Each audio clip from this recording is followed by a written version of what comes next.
Okay, we are going to get started now. So, anyhow, as I like to say, I love this conference. Yeah, please come. It's very important, I think, for parents and educators to get useful information. You know, there's a lot of conferences out there that talk about conceptual issues, they talk about research and whatnot, but really when it comes down to being a parent or a practitioner, you are faced with working with an individual. And as I said last night, one of my areas of specialty is taking a look at life and seeing what all the different behaviors we are. What? You can't hear me very well. Okay, the AV guy is not here, so there must be a switch over here. Thank you for letting me know right away. I hope I don't get in trouble with them. Well, this is the master one I see, so... I'll go get Stephen. You'll get Stephen? Yeah. Okay. Oh, okay. Okay. All right, she was supposed to introduce me, but I'm sorry. I've got a limited amount of time, so I'd rather have you learn from me as opposed to learn about me. I'll just say that I've been doing this over 40 years. I've taught at universities, and I've run my own clinic in Northern California, just east of San Francisco, as well as in Honolulu. I literally travel all over the world, like Stephen Shore there. You know, he's got the three halves of his life. You know, you're everywhere. That's me too. And basically, what I want people to understand is, how do you look at an individual and figure out what to do with them? And again, it seems like it's pretty straightforward when you start looking, they can't do this, they can't do that. But it's really not. There's so many hidden skills that we don't even think about. And in my life, I walk through life and I look at every little thing I do as a different skill. You know, from riding elevators in terms of all the skills involved in riding an elevator. I don't just see riding an elevator. And so my whole life is breaking down all these different things we do in life into definable units so we can take a look at what a child's able to attend to and not attend to. And, you know, when I have parents that come to me, you know, they always have a crystal ball question. I see kids and I do evaluations for them. And they always have these simple questions like, what's my child going to be like when he's, you know, because everybody wants to have that sense as to, you know, where are we going with this? You know, they've just got a diagnosis about their child. You know, it's certainly something nobody ever wanted to hear, but now what are we going to do? What's it going to be like? And it comes in many different ways. What's it going to be like when he's a certain age? What's going to happen when I'm, you know, no longer able to take care of him if something happens to me and so forth? And these are the realities of life. You know, what's going to happen in the future? Well, what happens in the future depends upon what happens right now. Okay? And that's the most important element. And I always tell parents, you need to be the child's best teacher. Just like any other parent raising a child, you need to know what your child knows and doesn't know, and everything you're doing for him to help him, you need to figure out how he's going to learn to do that without you. Okay? So that's the overall message for today. Now what I'm going to do is show you some tools, because, like I say, the answer to those crystal ball questions depends upon what he's able to do for himself. Okay? And this is really, really critical, because when you have a child, whether they're typically developing or not, your job is to prepare them for the future. And it's a whole lot more difficult if they're lacking a lot of skills. So what we have to do is make sure that we take a look at the skills that they need to learn. Now, I'm known for what's called the ABLES-R, which is the Assessment of Basic Language and Learning Skills. And I'm going to go through stuff quickly, okay? So if any of you have any questions, I do have a booth, and stop by and see me. I'm here all weekend, and I'll spend as much time as you want as I can and want with you to answer your questions and help you with this. That's the reason I'm here in Kansas City, is to try to help people help their kids and help others' kids. But the ABLES-R is an assessment of basic language and learning skills. Basically, it measures 544 skills that are mastered by most typically developing children by the time they're 4 to 5 years of age, which allows them to make sense of what's going on in the world. So when you interact with them, they can piece together what you're saying, the context it's in, then you show them something, they can learn to pay attention and watch and interact with you and learn from those interactions. And that's the idea, is to give them the basic language and learning skills that allow them to learn from their everyday interactions, so you don't have to continually teach each new skill, even though you have to do that right now. And it covers, like I say, basically requesting, naming items, imitation skills, play skills.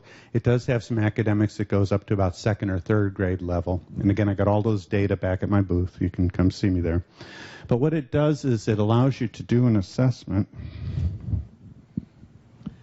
So like with this little guy I've been working with for a long time. What's wrong? There it is. You do an assessment, and just imagine only the blue here. And then these are put in order. These are all different skills. This is receptive language skills, motor imitation, vocal imitation, requesting, labeling, interverbals, which basically means talking about things in their absence. And they're put in order, which button? From simpler to more complex. And so you go and you do your assessment, you find out what they're able to do and not able to do. You do your teaching, and then you see what progress they made, and then you start a new plan. You pick some new targets, and you just keep going, stratifying until they fill all of this up. Because again, typical 4-year-old kids can do almost all of these things. By the time it's 5, every 5-year-old can pretty much do all of them except for 1 or 2 little scores on here. This is an example of what a typical 4-year-old child profile looks like. And if you have a child who's young and can't do all these things, then you need to be working on these. If they can learn these things, it's going to make them able to learn a lot of other skills a lot easier in life. They'll be able to pay attention well. And it has 3 pages. I'm not going to go over all the details because I'll spend more time with it, but syntax and grammar, play skills, social interaction, group instruction, following classroom routines, and then generalized responding. That's all the basic language and learning skills. Then you got some academics. This kid's a little advanced academically. This kid's wanted to get him ready for school before he got there. And then it's writing and spelling. Then you got your self-help skills, dressing, eating, grooming, and toileting. There's only 42 of them here. It's very, very basic, okay? And then you got your motor skills. So you can develop an entire IEP. There's a web-based version on it for parents. You got your videos. You can actually see what it's supposed to be like. You can share it with other professionals. I can be in Hong Kong, and you can be asking me to go in and take a look at your program you're putting together for the child, and I can go online and see that and make the changes. The Ables Are, though, just covers, I say, 42 skills, but it's very simple skills. And so it's important to start, toilet training your child, teaching them to wash and dry their hands and so forth, how to eat with different utensils, and start putting on their clothes. But here's some of my normative data. Every 2-year-old child can do these skills. And again, I can't tell you what all these skills are. It would take me an hour or 2 hours or 3 hours to go through all of it. But you get the idea. These are labeling common objects and people and so forth. Every 2-year-old kid can label at least 10 items, but not necessarily 50 items by the time they're 2, so forth. This is a 3-year-old. This is all mastered by every 4-year-old kid, all 5-year-old kid, and so on. The problem is, some kids will master these things, okay, but then they still need to learn to take care of themselves. They need to go at a higher level of self-care. And then there's certain other individuals who are not going to be able to talk about experiences. They're not going to be able to tell you what they did over the weekend with grandma and what happened and so forth. They're not going to be able to ask you where questions, like where are we going and who's going and why are we going and can I. Some kids just are not going to develop those skills, okay? So you could be pushing on forever, and they're not going to fill them up. But still, they need to learn how to use what existing skills they have as part of their daily life, okay? So again, when I show you this different emphasis, one of my colleagues, Michael Mueller, who worked on the AFLs with me, we developed it together. He had a kid that was working with who was about ready to graduate from high school, and all of a sudden they started saying, well, you know what? He hasn't made much progress. And they were still working on stuff that he had given them 10 years ago to work on. They had the same plan in place. Well, that's a travesty to hear something like that. It turns out he's about ready to graduate, and he's still working on the sounds of letters. If you haven't got it after 10 years, guess what? You're probably not going to get it, okay? And shape sorter. Well, 22 years of age, sorting colors, identical matching to sample. You got a 19-year-old girl, they're in the ABA, quote-unquote ABA school. I cringe sometimes. I am an applied behavior analyst, but sometimes I hear some of the things that are going on. I just want to go, you got to be kidding me. But touching baby, and rolling a car back and stacking blocks and she's 19 years old. Come on now. She needs to have some functional skills. And so there needs to be a different emphasis, and where that shift takes place depends upon the rate of learning for a child. If they can still learn the things in the ABLES, you want to keep teaching it. Yes, but if they're not getting anywhere and people have done really good teaching, then you got to start saying, well, some people aren't just capable of learning some things. And when you shift over to some of the self-help skills, or the functional living skills we call them, they can take care of themselves, help themselves. It builds their self-confidence. You know, a lot of these kids, when they start learning to do stuff for themselves, they want to show you what they can do. You know, Mike, when we were talking, he had a 2-year-old, which he called fiercely independent. You know, don't do it, Daddy. I want to do it. You know, and that's where typical kids get a lot of reinforcement, social acknowledgement for doing things by themselves. But when you see kids who've had delays in their development, all of a sudden they're doing stuff, they get pride in what they're doing too, and it's a different type of interaction. But you got better options for school placement and living options. You know, are you going to have to live in a home that has somebody living there all the time with 5 other individuals, or might you be able to be in a semi-independent where you live in an apartment with another person that only needs to be checked in occasionally by somebody else? Or can you live independently? And many individuals are able to live independently if they've learned enough skills. Less need for support, more personal freedom, perceptions of others. You're viewed differently if you're competent. I have a niece that's 31, and she's developmentally delayed. She's on the spectrum. And it's kind of interesting because I've been working with her staff on their program. I basically became their consultant because they weren't teaching them skills. They were solving problems because they were getting into interactions with each other about, you know, how you interact with roommates and all that, and problems and getting them. And I said, well, what are you teaching them? And it turns out they weren't teaching them very much. So all of a sudden they gave them the AFLs, they started using it, and guess what? Ooh, I didn't know that she didn't know how to put lotion on. Didn't know how to put chapstick on. You know, all these little things that you just kind of take for granted, that you know when to do these things and can do them by yourself. But all of a sudden, you know, now you teach somebody skills about getting around the community, and guess what? They can go out and they can go to the spaghetti factory or some other type of restaurant and have a meal together if they know how to go someplace safely, get there and order food and so forth. So your social opportunities just get magnified very, very quickly if, in fact, you can take care of yourself.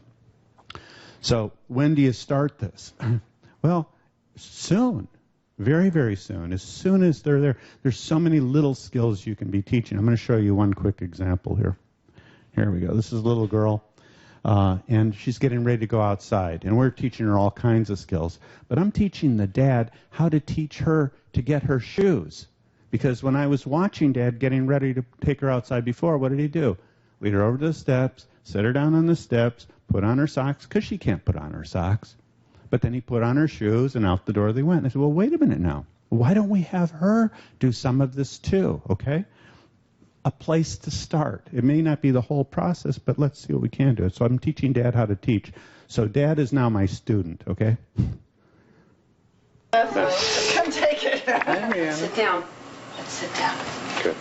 Daddy, shoes on. Go. I think the shoes will work. Good. I think so too. Foot. Thank you. Okay, I'm going to say good morning to you. Good morning, Rhiannon. Foot. Okay, now here's the next piece. No. What I want you to do, Adam, is after you get the socks on, I want you to have her get the shoe. Give me the shoe. Now put it one with an easy reach. First one's an easy reach. About that far? Great, Terry. Thanks. Give me your shoe. Not quite. Give me your shoe. Lead her hand down. Give me a I'm shoe. prompting Dad all the way through. Have her pass it right to you. Give me a shoe. Thank you. Very Good. much. Here's your shoe. Okay, move that one out just a little bit more. There you go. Great. How Now, far? yeah. Okay, put that one on. That's right. Good. This missed. one? I got lost. About that far? Yeah, about there. Right. Okay. Okay. Give me your shoe. Get the shoe. Yeah. Give me a shoe. Yes. Thank you. Yay! Good Very job. much. Good job. Now I'm going to stop. So this is part of the discrimination training. Now, just get that one little piece in there. Get your shoes. Well, it was kind of interesting because after a couple months of doing this, Mom got upset one day because she told her to go get her shoes, and she walked across the room, went behind the couch, and picked up a piece of newspaper. And then the little girl reached down and picked up her shoes. The mom thought, oh, she's not getting it when she picked up the newspaper. All of a sudden, she got the shoes. She about fell over. So, you just start thinking of these little pieces, and how many little pieces do parents and teachers do to make things work for a child, and you start to pick it apart. If I can get them to do any little piece, over time it's going to add up. Okay? So we need to be learning to be as independent with as many skills as possible. But there's many reasons why it doesn't happen. Let me do it for you. I can do it faster. I don't have time to. We got to get you here. We got to get you there. He can't do it by themselves. I say that's always a good reason to teach him to do it. And also, it's my job as his parents. Well, yes, it's your job as parents. Yes, he's got to put on the socks, but does he have to pick up the shoes? Or can he have her do that piece? You start thinking about all these things, bathing, all the things, if you're doing every little step, can they dry themselves up? Can they hang up their own towel? So forth. You can start someplace. But if you get, I don't trust him to, then you got to use caution. You never put a child or an adolescent or even an adult in a situation where they might get harmed. And that's one of the biggest things to keep in mind is you don't need to test. What I'm going to show you is not a test. It's an assessment, and we'll talk more about that. But functional skills are what's necessary. We start trying to figure out how to define that because there's so many ways in the literature it's talked about. Something that's necessary to be done to survive or for cultural expectations. For instance, it's Thanksgiving. There's potatoes and mashed potatoes out on the table. And functionally, to survive, all you got to do is get your hand in the potatoes and put them in your mouth, and you'll consume some food and you won't die. So functionally, to survive, that would work. But our cultural expectations are you don't do it that way. You put it on your plate and use a fork, right? So again, when you think of functional skills, you also have to think in terms of the context of the culture, and every culture has its own expectations. So anything that's in the ABLES, if you use it in a different culture, and I do use this all over the world, there are different expectations. Oh, we never do it that way. Just adapt it. But the idea is if someone can't do it by himself, or somebody else must do it for them or help them do it, that's a functional skill. As soon as they can learn to do these things on their own, then they're not going to be dependent upon somebody else. Temple Grandin always talks about 1950s parenting. When she was growing up, her mother made her do things. They expected her to do things. Not just because you have a disability that you're not going to be doing stuff. I have a quick story here. Mike and I were working on the AFLs, and we were in a hotel room. Actually, it was a big executive part at the top of a major hotel, and we just took over a great big table. And this family kept coming in, and after a while it was really clear. We saw the kid with autism with his family. Then we found out later that he was 8 and his brother was 10. And what was really funny about this was they found out, we didn't tell them what we were doing at first because we had to get our work done. But then on our last night we said to Dad, he says, "You guys are still here?" And said, "Yeah, we're still here." They said, "You probably don't know what we're doing." "No, but you're working all the time." And we started explaining what we were doing. He says, "Oh, I got to get my wife up here," because they had used the ABLES for their kid. And I told them I'd developed that. And so they come up. And I started asking Mom some questions. I said, you've got 2 boys now. I said, if you asked your son with autism, the 8-year-old, to go get something out of the refrigerator, would he do it? And he said, well, only if he wants it. And I said, no, that's not what I'm asking. I'm asking if you wanted him to get something for you, would he do it? And I said, she just kind of looked at me and said, well, how about your 10-year-old? If you asked him to get something out of the refrigerator, like ketchup or mustard or something, would he? Oh, yeah. Hadn't even thought about having her 8-year-old do those skills. He knows those same items, but the expectation was not there that he should be doing the same thing that the other kid. How about putting away the groceries when you come home? Does he know where the things are? Again, you start thinking, what are some of the things you can incorporate into your everyday activities with the child, and what are your expectations of them? And if you don't have the expectation that they're going to be able to do that, well, she said, if he wanted it, he'd do it. Well, that's not the answer. What if you want him to do it? You have to take a look at the motivational components of that, okay? So we developed this assessment of functional living skills, and it has a guide. It's essential skills for independence at home, school, and in the community. And it's like the ABLES, for those of you who know it. Basically, it has a task identification. It has a place to score it, a task name, objective, a question you ask to find out what the answer is, examples, and then you have criteria. And I'm going to kind of show you what that kind of looks like. Dressing number 29. Selects own clothes and dresses self. Does the learner select appropriate clothing to wear and get dressed? And then you have your different criteria, like the highest one would be independently selects and dresses itself with clothes that are appropriate for an occasion or setting. Okay?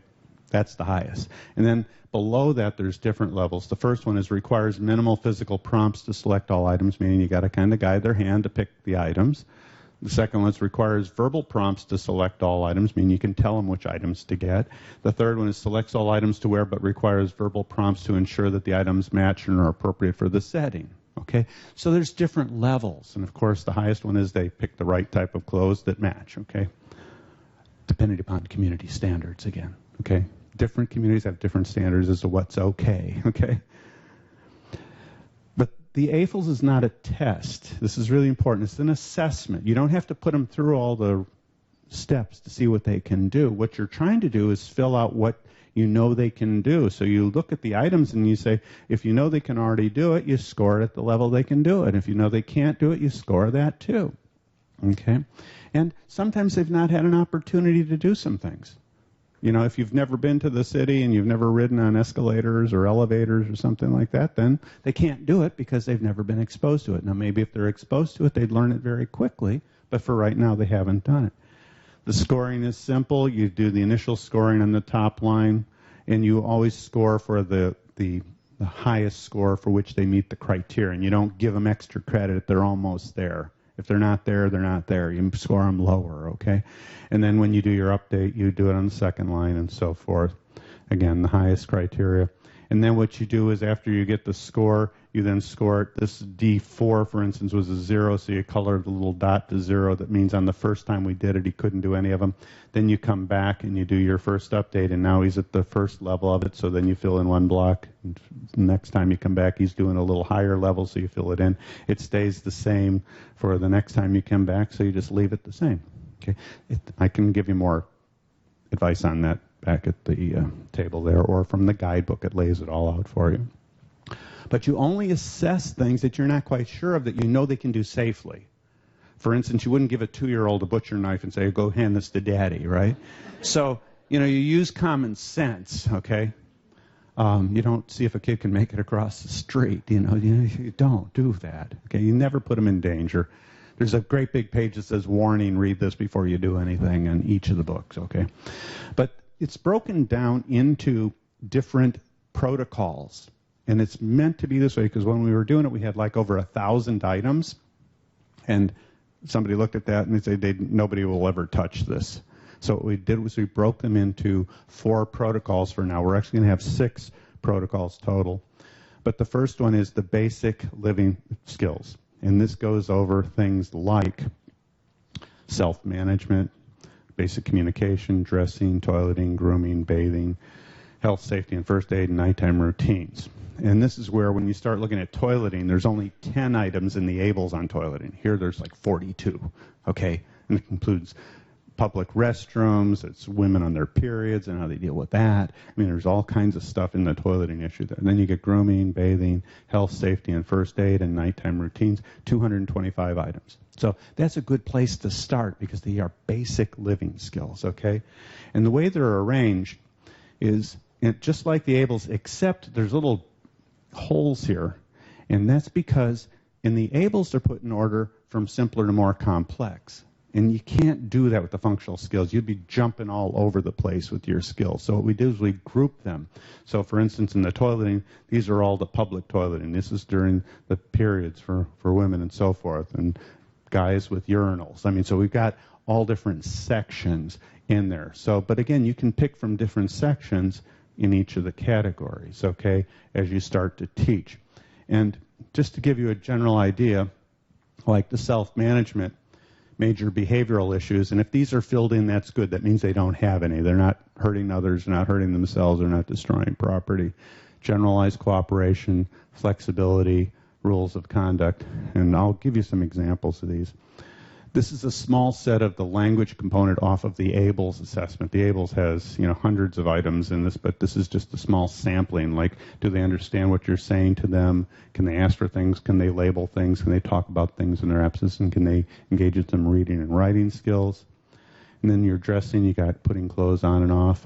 opening, closing fasteners, making adjustments, selecting of clothing. Then you got your female clothing and your male clothing, ties. Okay.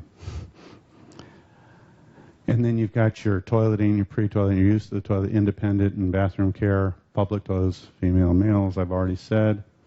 And then you've got your washing and brushing, your grooming skills, clipping nails, deodorant, blowing your nose, using a mirror to check yourself, using glasses and so forth, female grooming, and male and special devices. Those are separate, okay? And I can't go into all that. But the bathing is all one simple set. It's not broken up. Health, safety, and first aid. You got water safety, identifying dangerous situations, first aid, handling emergencies, sunscreen and hydration, your protection, your medical procedures and participation in that. And since many of these kids have autoimmune type of issues, you got allergen avoidance for many of them. Oh, and the nighttime routines is also just a pretty straightforward thing. Let me give you some examples. The idea here, it's written for parents and teachers. It's not written in technical language. So any parent should be able to pick this up and understand what's in here, okay? So, for instance, washing fruits and vegetables. Let's say I have you come over to my house and we're going to make a salad. And I ask you to wash the green peppers because I want some green peppers in there. And so how would I know that you've washed the green peppers adequately enough for me to feel comfortable putting it in my salad? How would you do that? What would you look for? What's that? Asking the wrong? Oh, okay. How about you? How would you know if I had? What would you do? Yeah. Just make sure it's rinsed off. There's no produce sticker. Okay. There you go. 3 criteria. That's what I would do too. No sticker. It's been underwater. It's wet, and I don't see any dirt around the cap. Right? So now I can cut it up and put it in my salad.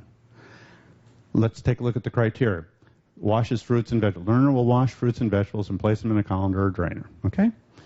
First level is cleans fruits and vegetables and places them in a colander or drainer with only verbal prompts. Oop, you remember to take off the sticker. Remember to get the dirt around the cap there. Okay. Second one is washes fruits and vegetables, places them in a colander or drainer, meeting your criteria. Basically, you'd eat it, right? Simple. Now, we didn't spell out all the minor details because it would make a huge book just to go over all those. But you get it. It's practical, okay? Let's take a look at another one. Makes a salad. Well, this one starts out as kind of like a, if you will, a task analysis. First one is adds and mixes salad dressing to prepared bowl of shredded lettuce and cut vegetables. I mean, they just put it on. Well, it's up to you as to how much dressing you want on there, okay? But if they put on enough for you, hey, then they at least do one. Second one is they shred the lettuce and adds previously prepared chopped vegetables into a bowl with only verbal prompts. So you know they can already put the salad dressing on. So now this is just another step down the road. Okay, I've cut the red pepper or green pepper, and now you just got to throw it in with the lettuce that you've shredded. The third one is shreds lettuce, chops the vegetables, and mixes with the salad with only verbal prompts. Now they can kind of do the chopping and mixing with only verbal prompts. And the fourth one is they do the whole thing. Okay?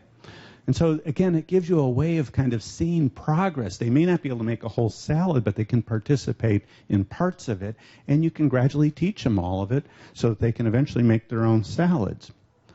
And here's another one. Follows simple recipes. Now, this is one where they should be able to prepare at least 4 simple food dishes, okay? Now, you're talking about maybe like celery with peanut butter or maybe a little fruit salad or something like that. It doesn't have to be elaborate. Cold foods. And so the first one is follows recipe to prepare at least 2 simple dishes when provided with only verbal prompts. Second one is independently prepares at least 2 dishes. And then the third one is independently prepares at least 3. And 4, they can do at least 4. Okay? So again, it's more and more options. You know, now when people are coming over, they can maybe make some appetizers for the company that's coming over. You don't have to do that for them. Now I'm going to give you a little sampling of the basic skills. This is the self-management, remains calm when is the main aspect of this. You know, when there's a change in routine, you know, moms came into the school and you didn't leave right away, okay? One of those kind of scenarios. Remains calm when missing items that are required for something that they want to do. Remains calm when having difficulty following a task or doing multiple steps. Dressing identifies clothing worn for settings and occasion. Wears shoes according to the weather and activity. Selects clothes appropriately to the climate. Matches clothing styles and color. And again, that's all up to the community standards, okay? in my area where I live in Berkeley, the weirder your clothes combination are, the better, But, 10 miles east of there, it's like, what, they must need attention. There must be something wrong with them, so, because they're not wearing clothes that match, But again, it's up to the community standards, not up to me to make that. Toileting, do they identify restroom signs? Do they identify vacant and occupied signs in public restrooms? Can they determine if a stall is vacant without making themselves really obvious? Can they choose the appropriate stall? Obviously, the one that has toilet paper and no urine on the seat and all that kind of stuff. You start teaching them, and then you teach this in the context of your activities in the community. It's cut off a little bit here, but this is your health and safety. Know the difference between a friend, acquaintance, and a stranger. Keeps the door locked when a stranger's there. Identifies a variety of dangerous situations, and those are laid out. Knows where the first aid kit is. If they get cut, do they know where to get a Band-Aid and so forth? Do they know how to put on a Band-Aid and stop a bleeding, take care of minor burns? Do they seek assistance if they have a major type of injuries? Do they know where the flashlight is? A lot of the country goes down with electricity. Does the kid know where the flashlight is? Do they know how to turn it on? Again, simple things that a lot of kids learn very quickly in life, right? And then for health and safety, describes medicines that are used for various symptoms, and knows what would require a doctor, avoids allergens, informs others of their allergies, and so forth. Quick story about that. My niece had a small cut on her finger, and her roommate called 911, and the ambulance arrives and put a Band-Aid on it. And said, you don't need us. But see, they didn't know. So, I got cut, and what do we do? So again, making some of those decisions. What do you do? How do you handle these situations? Now, what I'm going to show you is it's an AFL's chart on the basic living skills. This is of a boy that is a brother of a child with autism. I'm going to be showing you his charts. But this is Jimmy, and this is when he was 12 and a half years of age. And you can see that basically, and these are all not applicable to, he can do all these things. He just didn't like to eat a wide variety of foods, okay? And he couldn't tie a tie. He could put on a clip-on tie, but most 12-year-old kids can't. There's a lot of 20-year-olds who can't either, I can tell you. But then when you start, so this goes through adulthood. This is from early years all the way through adulthood. It's not just for teenagers and whatnot, but you can start using this. Sometimes I say usually like around 6 or so. You can use a little earlier, a little later, depends on the kid's development. But this is his brother Joey at 10 and a half years of age, and all of a sudden, what do you see? You look at the difference in terms of skills. Well, what's he going to be like in 2 years? Well, I'll show you what it's going to be like in 2 years, because 2 years has passed. But you can start picking some targets. What are we going to work on? And you don't need to work on everything, and you don't need to have an objective for everything, but you got to be aware of what these skills are, so when the opportunities are there, you can identify and say, oh, this is a great opportunity to teach them to pay attention to elevators going up and down because we're in a hotel, and we're on the 2nd floor, and we've got to get up to the 12th floor. So again, here's your opportunity. So the way it works is after you've filled it out, you can then start picking out some things that you may want to work with them on. And you start targeting. And see, this is why it's important for parents to know this stuff and teachers to know what are the opportunities for learning. Remaining calm under certain situations, most people can identify that. But then when you start looking at remain calm seated for 45 minutes, well, when do you have to do that? Quite a few times in life. You got to kind of just stay here, and not go wandering off. We can't make accommodations for all. If you go to church, for instance, or you go to see a movie, you got to be able to kind of sit for a while. Sometimes it's your dentist's office or your physician's office. You got to sit. Same thing here with the toileting thing. Chooses appropriate stall, see if it's vacant. Flushes the toilet if left unflushed by other. Uses toilet seat liners. Here I put in red. Don't worry about cleaning a public toilet seat at this point. Don't worry about that. So again, you say, yeah, he can't do that, but we don't need to work on all of these. Let's pick a couple things. But he can check to see if there's toilet paper prior to using the toilet. I mean, we've all been surprised by that, haven't we? Okay. So, I pick some things that are real common in daily life, so you learn to look before you sit down. But again, waits to enter a single seat stall when there's no line, or waits and lines up to use the urinals. You go to a baseball game or something like that, and all of a sudden everybody runs to the restroom Do you have to go with him, or can he go in by himself, or can she go in by herself and take care of herself? If not, then she's dependent upon somebody being there, and you want them to be independent.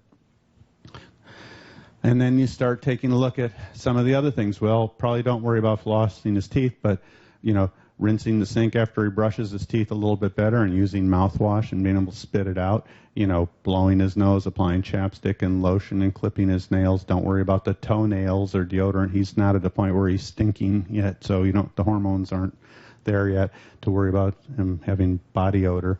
But using a bathroom mirror to check himself, packing a toiletry bag. He's not shading now, so that'd be a 0, but at some point in time he's going to be old enough. He is going to have facial hair, so it will be appropriate. And then you start taking a look at some of the health and safety, like remaining in the area, so you don't need to worry about him wandering off. Labeling things that could be hot, identifying, friend and stranger and acquaintances, stopping cuts, finding the flashlight, protecting self from the sun, and so on. These are all things that could be worked on. Now here's Joey. I'm going to show you just a little clip of him, and I'll point out to you why I think it's so important.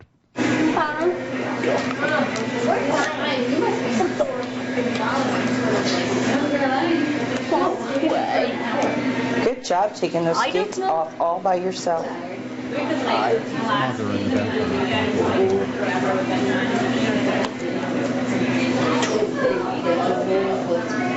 don't know what the look. Nice. I don't know. I don't know. Take the socks off. Yeah, one sock off, one sock on. Good.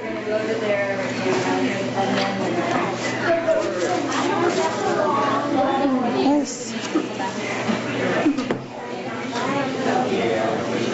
And the sock goes in the bag too, that's right. Why is that so important? Any of you go ice skating or have hockey kids? I had hockey kids. So, any of you? No hockey players in the family? You? There. Okay. You know the smell of hockey stuff. It stinks, but it's a unique smell. But you know what?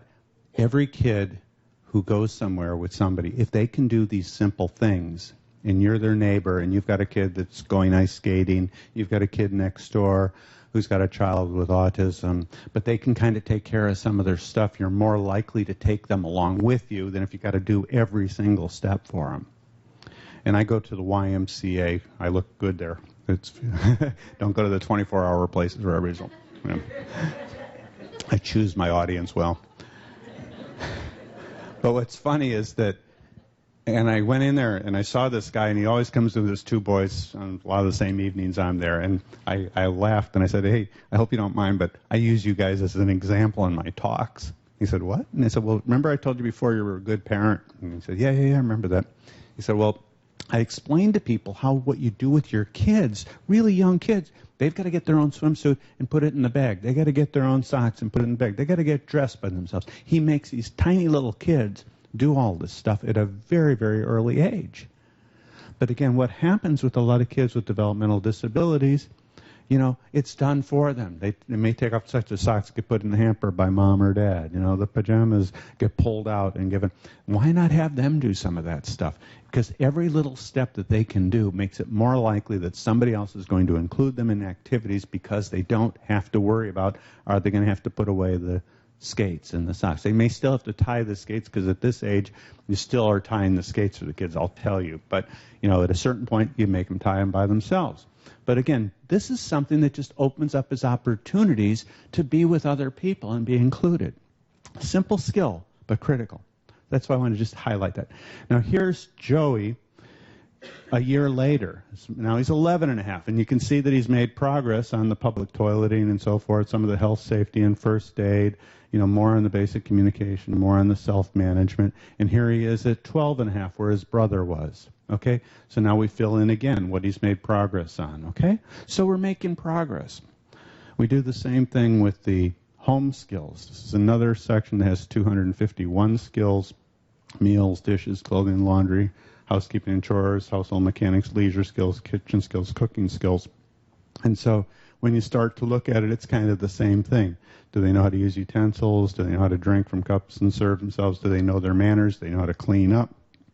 There's nothing, no separation in the dishes, but clothing, laundry, washer skills, dryer skills, putting away, hanging up skills, housekeeping and chores, care of personal items, taking care of the trash, cleaning surfaces, changing bedding and fixing bedding, dusting and cleaning, taking care of the pets and plants in outdoor situations like, raking leaves in the fall or snow if you happen to be living in an area where there's snow. Household mechanics, your doors and windows, different tools, knowledge about the rooms. And then there's some other ones that like repairs and letters, repairing different things and threw in letters there. Sometimes you couldn't quite make them fit into any one particular category, so we put in the letters in that section. And then you have your leisure skills, your operate and independent skills versus your group skills. Kitchen skills, you look at things like opening containers and putting away, identifying and locate, like getting the ketchup out of the refrigerator, putting away the chips on the counter when you come home from the grocery store, transferring, clean up, and discarding of food items, using can openers, knives, and measuring cups, and so forth, and spoons. Then you've got your cooking, which is your pour, stir, and cook cold foods, heating foods, microwave, toaster, more cooking like flames and boiling water, cooking different items, and then timers and meal planning. So you just start thinking, I'm going to go quicker through this because I want to not run out of time here, but setting the table with appropriate items, taking dirty dishes to the sink, putting dishes in the dishwasher, maybe even operating the dishwasher at some point in time. For Joey, Mama said, not yet. Okay, but loading, unloading, yes. But also, that top one there says unloads the dishwasher, preparing dish water, washing dishes, rinsing dishes, stacking dishes in the drainer, cleaning greasy pans. So you see it kind of moves up. And I want to tell you, like with Joey, I went to visit him about 2 years ago, and Mom was really excited because he pulled off a frozen chicken breast and some French fries and put them on a tray, to put in the oven. Mom set the oven. Mom put the timer. Mom takes it out.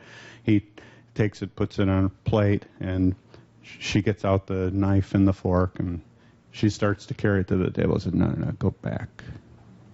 Put the fork and the knife there, and I'm going to walk with him. He's going to carry that knife and plate to the table by himself.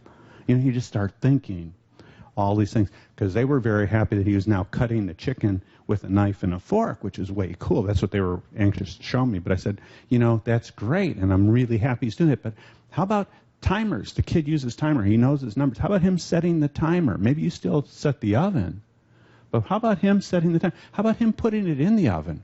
Not taking it out. Taking it out's scary. Putting it in is not so bad. You just get a little blast of heat, but you're holding something cold, as opposed to trying to take something hot out. And all of a sudden, the wheel starts spinning.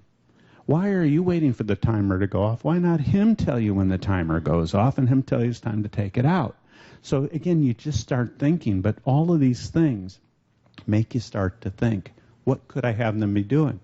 Maybe dishes? Yeah, maybe they rinse off the soap and put them in the drainer. Maybe that's just an activity that you have them do for the plates or something. Plastic plates or something if you're worried about them breaking. Again, if they're old enough to be able to stand up and reach that. You wouldn't have a 2-year-old putting plates up in the cabinet, nor would you have a kid with developmental delays doing that. So again, you just start thinking, what's reasonable? Clean, sharp knives, well, that's one you got to be really, really cautious about, again. But at some point in time, you need to know how to do that. Clean up after you've spilled liquid and washing dishes, drying the dishes, sorting the silverware. That can be done very early with many kids. I've got many 4-year-old kids I have sorting silverware. It's very simple to do. If they can do matching to sample, they can do that. But putting away glasses and dishes, again, depends on how tall they are. Sit at a table for a meal, take appropriate sized bites, eats at an appropriate pace, chews with mouth closed. Everything you'd expect of a typical child. Now, why wouldn't you expect them to do? Well, because that's how he is. No, that's how he is, but how do you want him to be? Do you really want to take him out somewhere with your family to a formal dinner? Do you want him to be able to sit there with you and have a meal with you? Yeah, of course, that'd be great. Oh, we can't do that. Well, why not? Because we haven't taught them these skills yet. If we teach them those skills, then we have access to them. Okay? Emptying the dryer, bringing clothes to the area to be folded, separates laundry items prior to folding and putting them away. Put their underwear here, put the socks over here. Simple. Get them started. Identifies personal clothing items, knows which one's his versus not his. Identifies storage locations. Where do you put them? Food items, do they put away leftovers? Can they identify canned and boxed items by their labels? Can they sort and put away food items? Do they find items in the refrigerator? Can they pour pre-measured liquids and solids into a container? They may not be able to fill up the measuring cup, but can they dump it in without spilling it? Can they pour liquids into glasses and bowls without them overflowing? Can they stir items to mix them together in a bowl? Can they make a cold-cut sandwich? Can they make a peanut butter and jelly sandwich, wash fruits and vegetables, salads, bake cookies, follow simple recipes? Here's his brother, Jimmy, at 12 and a half. And here's Joey at 10 and a half. And so you just start taking a look. Is there a difference? Yes, there's a lot of difference, okay? And so then you go in and you do the same thing. And I'm not going to read through all these. I'm just going to kind of show you. You got the idea. You pick a couple of things that you think might be useful for him to work on. You know, if he can't do well with a spoon with liquids, you probably don't want to give him a ladle or something like that because you're going to have a big mess on your hands, you know? Carrying the plate to the table by himself, like I talked about. You know, clearing the table, asking for food to be passed, and so forth. And again, your manners, takes appropriate size bite, learning what's okay, what's not okay. Dishes, well, you know, he can get items from the cupboard. He can set the table. He can take his dirty dishes to the sink. You know, you don't want him operating the dishwasher, okay. You know, dishwater, you have to prepare it, but maybe he can rinse the dish and stack them and dry them. He probably doesn't need to worry about sorting machine washable stuff for washing, but I'll tell you, my niece does. The staff there, they said they throw everything in the washing machine and then it's ruined because they haven't learned to discriminate. This is you put in the washing machine, this goes to the cleaners. And so, again, for my niece's program, that's a big one. But for Joey, that's not important right now because Mom can make that decision for him. Most of them are washable anyhow. But folding stuff and putting them away and so forth, same thing. You know, taking garbage can out to the street, sorting recycling versus trash and so forth, replacing the toilet paper roll when it's empty. Why not? Okay? If you've got teenagers or young adults, you may realize how significant that can be. But household mechanics, you know, can he use rubber bands? Can he use different types of locks? Can he open different types of windows? And up here you can't quite see, but it says replaces batteries and identifies batteries that need to be replaced because he's got toys that have batteries in them. So why not have him do that? So you just start going through, you just start figuring out some of the things that he could and couldn't do. I wouldn't worry about slicing with the sharp knife, although he did learn to do that under controlled setting with Mom. But put leftovers in the bowls and covers with plastic wrap, that's a little tricky. But finding places in the refrigerator to put the stuff and so on, opening and closing the boxes and so forth. And again, start taking a look at using the toaster. And Mom says, I don't want him in the kitchen. It's like, okay, that's fine. But how about the timer? And again, I just make suggestions. But again, if you're a parent and you're looking at this and you say, well, maybe I could do some of these things. I hadn't thought about that. That's what this is all about. Here's Joey helping put away the laundry. And remember, when you're teaching a functional skill, you also have the opportunity to teach all the basic language skills, too. It's not just about functional skills, but it's teaching the language, imitation, and so on at the same time in this context. It's just not your discrete trial at a table with data sheets. Here we go. Ready? Catch. Catch. What? Ha! Ha! One more! Good job! Put him in! Lisa's a fabulous teacher. Uh-oh. Gotta push out your soccer babies. She's got to learn to make them fit. And she's really big one more at making time. things neat. Tuck them in. You can do it. If it's not neat, he's got to do it over. Good. What is that? Here. What is it? Underwear. Underwear. See, she corrects Ready? it. It's not pants, it's There's underwear. another one. Put it in. There you go. Some people do fold their underwear. Okay. Many people It don't. needs to go on a hanger. This shirt go on a hanger? The Here. with socks. You got a rip in your sock. Yeah, take that off. Let's put this one on. No, you would take a sock. Take the sock off. Here, put this one on. Sock is dirty. No, sock is broken. It's got a hole. What's it got? Hole. Look at it. It's got Oh, a hole. We need to fix- It's ripped. stop whipped. It's ripped. We sock need to fix it. We don't fix them. We throw them out when they rip. In the garbage. Go throw these out in the garbage in Mommy's bathroom. But see, now again, you start, how do you learn language? How do you learn about different scenarios? You know, how often do you have a hole in your sock that you can now learn about ripped and what you do with them and so on. So she's teaching language and concepts in the context of everyday activities. And also, his brother can take the trash out to the street. It's not a busy street. It's not like he's going to get run over by a car. And very few cars go down the street at all. And so Mom's going to have him bring the garbage can in. He's never done that before. And now he's going to learn where it goes. Okay, so just to give you an idea, here's another little skill. Go get the green-topped garbage pail and bring it back to the side of the house. Go!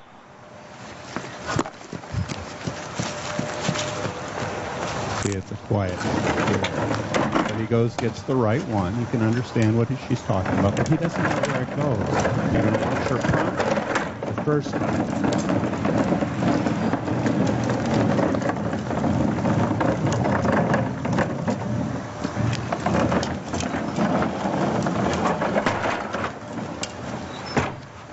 Another prompt.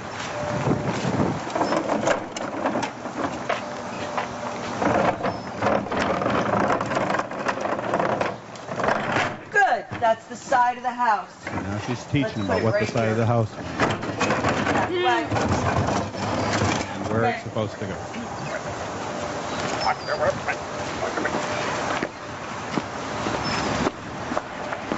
And now we get the second prompt.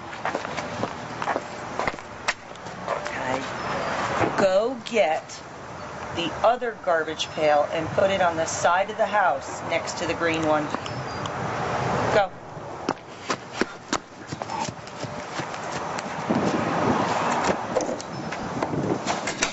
Now, when you stop to think about it in life, kids may be taught to put stuff in the trash, but do they know that the trash goes from the one in the kitchen to the one outside? It goes from there, it goes out to the street. The garbage man comes and gets it, and it's the community helper system. He knows where it goes. He had one time he taught how to do it. Now he can do it.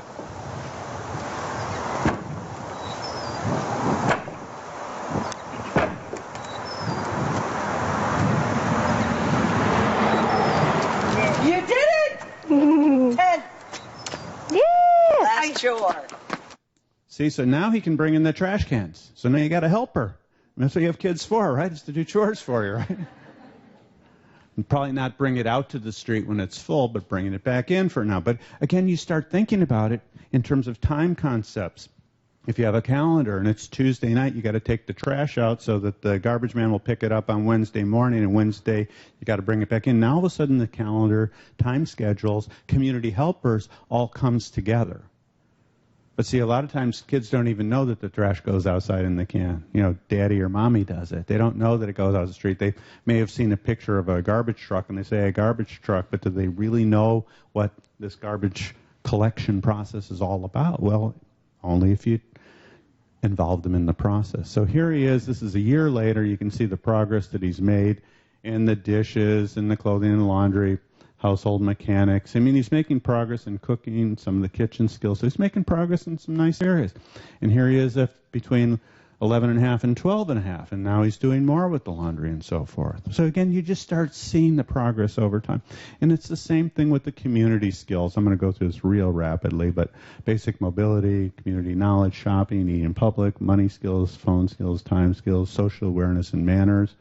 And I'm just going to let you kind of read as I go through this here. But you see there's all different types of travel around the community. But see, if we had put these in order from simpler to more complex, you'd have pushing the buttons to get a crossing light and pushing buttons on the elevator, and then you'd be jumping all over the place, walking down the street, through parking lots and all that kind of stuff. Riding in public transportation. Now, these three protocols I'm talking about are all with somebody.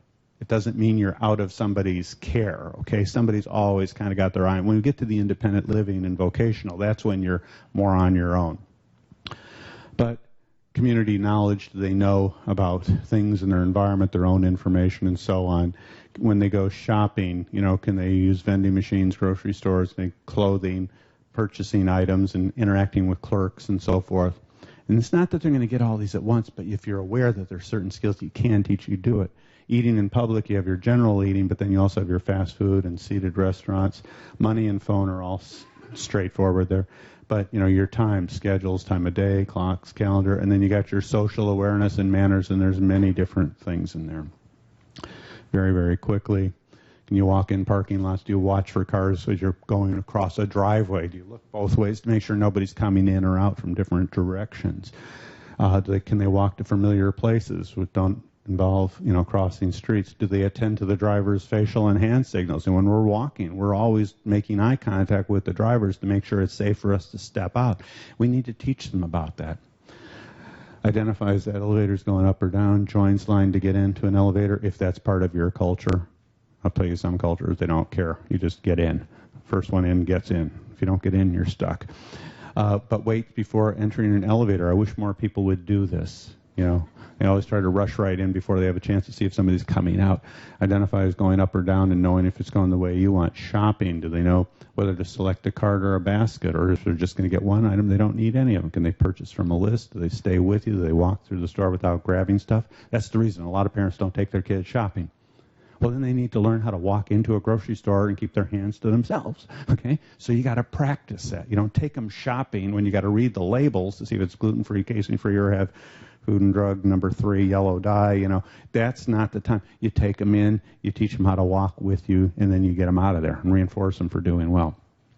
Pushing the cart safely, identifying your own cart, locates them in the store, identifying their preferences, wait and turn to get to display. You don't knock the little old lady out of the way to get something because she's standing there in front of it. You're not a bull in a china shop. You got to know how to do things. Knowing your correct shoe size, how to use a dressing room, different departments and stores, how to return a faulty CD or something like that. My niece had CD she bought and it was all scratch, it was used, but she had to go back and return it. She's got to learn how to deal with the clerks. It's not right. Deal appropriately with store employees or security. Keeps merchandise visible while shopping. Just because it's convenient to put it in your pocket, you don't do it in the store because they'll think you're going to steal it. Ask items, help to find items, determine the approximate cost of items to be purchased. So here's his brother at 12 and a half, and here's Joey at 10 and a half, and then we pick some things to work on. Maybe not all of these things, but just pick some. We start, that's a big one. Open and closes car doors from the inside of car and outside car without banging the car next to it or slamming it on mom or dad's hand. Little things like that, you need to teach them. Identifies elevators going up and down. You can pick several different items. I'm just going to skim through here because I'm about out of time, but I can't show you that one. But here's after a year, he made progress in his shopping, and see the next year he's picking up on more skills. And then we've got one for the school skills, which I don't really have too much time to go through, so I'm just going to kind of flip through what's in there. But again, if you're a teenager, an adolescent, and you're hoping to get into college or a community college, you better have organizational skills. You better know where your stuff is. You better be able to get it there. You better know about the different environments. You better have some skills with computers these days. There's certain information it just generally everybody needs to know, and then there's certain types of core academics, not to replace the core standards, and then there's using those standards. So these are all measured for the academic section. This is Joey at 12 and a half, which was came out later, and here's his brother at 14 and a half. So you see a 14-and-a-half-year-old kid can do just about all these stuff, okay? And what I want to say is that we're now finishing up on the vocational skills assessment and the independent living skills protocol, and those will be out by the end of the year. What I encourage you to do is to go to my table and get on our mailing list if you'd like more information as these are coming out. We'll send you information as they're available. In the guidebook, there's information on how to do a task analysis to break skills down if you need some help in terms of how to teach taking a bath and so on, how to collect data on it and so forth. It's in there. But again, functional skills, if they can't do it by themselves, you have to do it or help them do it. Then they need to learn to do it by themselves. And you can teach everywhere. You just have to identify what are the skills they need to learn. You keep working on the language and the basic learner skills as much as you can.